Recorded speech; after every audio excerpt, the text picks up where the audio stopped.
We visit the Temple of Isis. This is one of the last temples, if you want to call it, on the Nile. This is actually a temple that was moved because the dams were built to control the Nile River.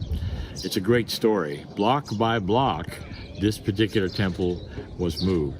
Astonishing and amazing. But more than that is the amazing effort we made to get here because we had their wake-up call at 3:30 in the morning, and we made it here by night and by small little boats. I'm going to show you all of that here. And we watched the sunrise. What an event. Also, I was able to channel right before sunrise. This is something we've done every year. I'm quite sure that future groups with Elon will also do this. It's just a marvelous experience, and let me show it to you. Waking up that early, the spring equinox, you can see the moon is full. And it's surreal to get down there and on a boat with everybody. But this is what we have done now for all 3 years that we have gone to Egypt. Beautiful. It's just a wonderful time of night. Once you can get up that early, it's really, truly worth it. And this is the group doing just that. This shows us having arrived at the temple just by the lights of our phones. Being able to walk up the steps, it's not lit, so we had to do that kind of ourselves. And there we are sitting, waiting for the sunrise, but we're going to have a channeling first. This was a very, very special time. People have been waiting for this. This is a very special place to channel, and we did. You can participate in this if you want to. Kryon.com/Egypt audio will give you all of those audios. This is the group waiting for the sunrise, and it is almost there, as you can see, and there it is. Such a special time for so many of us to watch this at the Temple of Isis. Very, very special. This boat is the one that we came over on, or very similar to it, give you an idea of what it looks like. This is the Temple of Isis now in the golden light. We can see it much better in the light.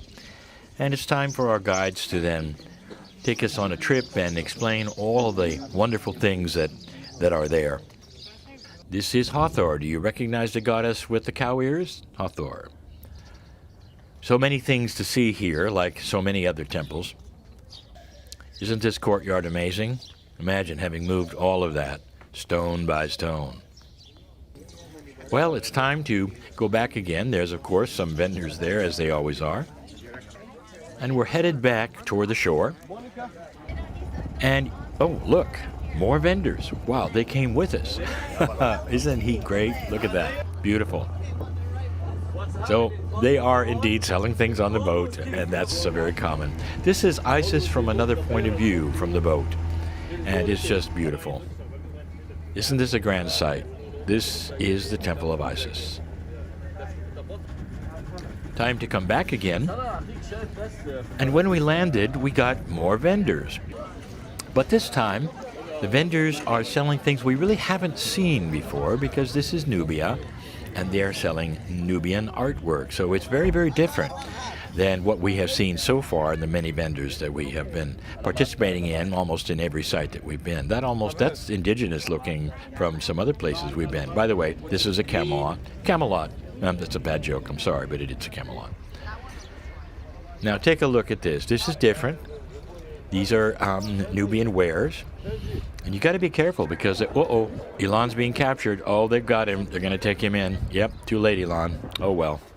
We're about ready to get on a ferry. This is not it. To our new hotel, where we stay one night before we leave for the Upper Nile. This is the Felucca, of course. We are in Aswan, where there's lots of those. This is the Movenpick Hotel, where we're going to spend the night. And here